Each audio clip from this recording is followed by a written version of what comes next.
कल्याण सेवा संस्थान माधवविला सिमुलतला को एम फार्मा की मान्यता मिलने के बाद संस्थान में खुशी की लहर दौड़ पड़ी। इसे क्षेत्र में चिकित्सा शिक्षा के लिए एक बड़ी उपलब्धि माना जा रहा है। मान्यता मिलने के उपरांत संस्थान के अध्यक्ष डॉक्टर यूपी गुप्ता ने स्थानीय मीडिया कर्मियों के साथ प्रेस कॉन्फ्रेंस कर विस्तृत जानकारी दी।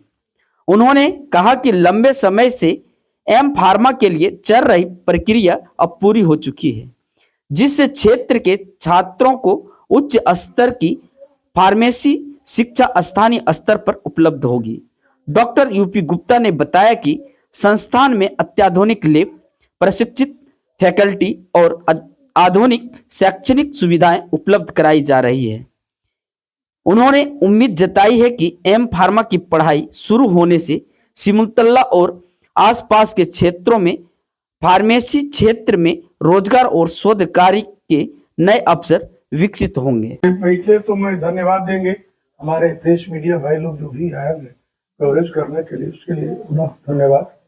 और जहाँ तक एम फार्मा की सवाल है तो जैसे जैसे वहाँ चुनाव का मुद्दा लीड कर रहा था, उसी वक्त में जब घोषणा हो गया कि एनडीए की सरकार हो गई, तब तक हमको लेटर भारत सरकार से आ गया एम फार्मा का। एम फार्मा का तो एक खुशी इधर का हुआ, दूसरा खुशी हुआ कि एम फार्मा की मान्यता मिल गई।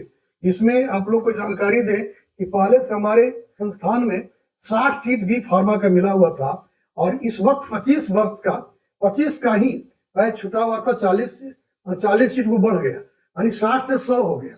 उसके अलावा 15 3 डिपार्टमेंट में एम फार्मा की मान्यता मिला। तो यहाँ 5-6-7 जिला में एक लौता जगह है। ये एक ऐतिहासिक हासिल हुआ है हम लोग को अथक प्रयास से। एम फार्मा की मान्यता मिलना अपने आप में संस्थान के लिए शान की बात है। और साथ साथ संस्थान के अलावा हमारे जो ग्रामीण, हमारे जिला की भी एक शान की बात है कि हमने एम फार्मा की मान्यता लेकर के एक परचम ठहराने का काम किया। कितना सीटों का एम फार्मा का मान्यता मिला है? 15 सीट का डिपार्टमेंट वाइज अलग अलग हुआ था। जैसे पीजीएन एमबीबीएस करने के बाद कोई कार्डियोलॉजी हुआ, कोई फिजिशियन हुआ, कोई सर्जन हुआ। उसी तरह से इसमें बहुत सारे डिपार्टमेंट है। उसमें 3 जोन में मुझे 15 सीट का मिला, यानी 45 सीट की मान्यता एम फार्मा। वो जोन तो भी बहुत नहीं बता पाएंगे, हम कल बता देंगे इसका। लेकिन अलग अलग तीनों जोन में 15 का ये मान्यता मिली है। एम फार्मा का जो कोर्स है सर, वो कितने वर्षों का है सर? हाँ, एम फार्मा 6 साल का कोर्स है ये। और ये बी फार्मा करने के बाद 2 साल और लगेगा, 6 साल लगता है एम फार्म करने में। तो सर क्या संदेश देना चाहेंगे दर्शकों को और आपके क्षेत्र में तमाम स्टूडेंट को? नहीं तो तमाम बिहार झारखंड जो भी हमारे नियरेस्ट लोग हैं उनको मैं जानकारी देंगे कि जो भी फार्म कर चुके हैं हमारे स्टूडेंट हो या बाहर से जहां भी अदर स्टेट से आए हैं, वो यहाँ एम फार्म में लेकर के अपना समय भी बचा सकते हैं। और अच्छे एजुकेशन के लिए हम लोग व्यवस्था किया है। एम फार्म की डिग्री लेकर के ये देश विदेश में कहीं भी जा सकते हैं।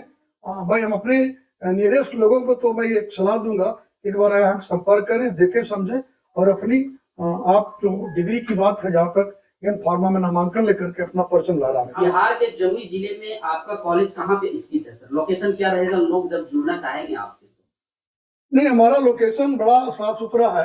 पूरे बिहार का इकलौता विद्यालय सिमुलतला आवासीय विद्यालय, उसके नियर सटे हुए में दोनों प्लॉट मेरा सटा हुआ है।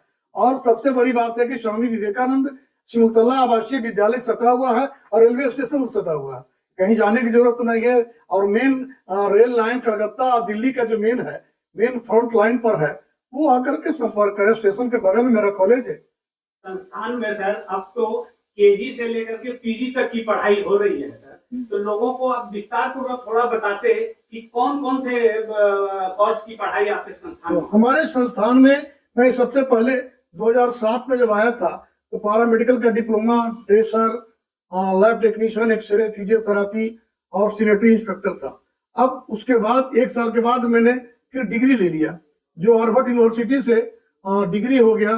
फिर मास्टर डिग्री की तरफ हम बढ़ गए। हमारे यहाँ ANM, GNM, post basic, BSc, MSc nursing की पढ़ाई शुरू हो गई है। साथ साथ एमपीटी मास्टर डिग्री फिजियोथेरापी ही जो बीपीटी करने के बाद डॉक्टरेट होते हैं उसका भी पीजी मेरे यहाँ हो गया है। तो master degree M pharm MPT भी कर सकते हैं, एमएमएलटी हो सकता है, एमएमआरआईटी हो सकता है, एक्सरे में डिपार्टमेंट से एमआरआई हुआ, सीटी स्कैन हो गया, ये सब की भी जांच करने के लिए जो है यहाँ पर डॉक्टरेट डिग्री हो गई है, जो मास्टर डिग्री तक हो गया ये। ऐसी स्थिति में सर हजारों की संख्या में स्टूडेंट आपके संस्थान में शिक्षा ग्रहण कर रहे हैं, तो क्या आवासीय सुविधा भी क्या संस्थान में है क्या? हमारे अभी तत्काल हमारे करीब 200 से अधिक हमारे यहाँ बॉयज लोग हॉस्टल में है, लड़की भी करीब 300 से ऊपर है फिलहाल। बाकी व्यवस्था इस साल मेरा और बढ़ने जा रहा है और हम समझते हैं कि 38 जिला के लड़के और लड़कियां दोनों हैं यहाँ, और झारखंड से भी बहुत सारे बच्चे आए हैं और कुछ अलग स्टेट से हैं, और हमारे 8 स्टेट का टीचर अभी एट ए टाइम हमारे कैंपस में रह रहे हैं। सर अभी कुल सभी कोर्सों में कुल कितने छात्र छात्राएं जिसमें सीबीएसई के विद्यार्थी भी शामिल हैं, कुल कितने हैं सर आपके? सीबीएसई की जहां तक बात है तभी मुझे मान्यता मिला है 26 से लेने का, तो अभी तो हम एडमिशन की प्रक्रिया शुरू करेंगे, लेकिन इसके पहले जो हमारा बिहार बोर्ड से था करीब 1500 से एवं हमारे बच्चे बिहार बोर्ड में हैं, और इस साल से मैंने सीबीएसई ईबीए की ऐतिहासिक जीत हुई है हमारी, ऐतिहासिक की सीबीएसई की मान्यता इस क्षेत्र में कहीं था ही नहीं। सीबीएसई आईसीएसई बोर्ड पर काफी गार्जियन लोग बाहर ले जाते थे बच्चे को, इसलिए कि हमारे यहाँ सीबीएसई आईसीएसई बोर्ड की पढ़ाई नहीं है, लेकिन अब लोगों को बाहर जाने की जरूरत नहीं पड़ेगी और हम नया तरीके से बेहतर तरीके से सीबीएसई स्कूल की शुरुआत करने जा रहे हैं, जो अपने आप में पूरे क्षेत्र का अलग फर्क दिखेगा। ये यूनिवर्सिटी वाला भी कुछ थीम लेकर के आप चल रहे थे सर जी, वो कहाँ तक अब तक पहुंच पाए? यूनिवर्सिटी की जहां तक सवाल है तो हमारा बिहार सरकार से एलओआई हो चुका है, और जितनी उसमें कमियां दर्शाई गई थी मैंने पूरा करके बिहार सरकार को दे दिया है लिख करके, और पुनः इस सरकार के बाद वो कमेटी गठित होकर के जांच होगी। जांच होने के बाद निश्चित रूप से हमको एलओपी मिल जाना चाहिए, ताकि मैं पूरे बच्चे का भविष्य की पूरे एग्जामिनेशन पढ़ाई लिखाई मार्कशीट सर्टिफिकेट देने के काम जो स्वयं संस्था करना शुरू कर देगी।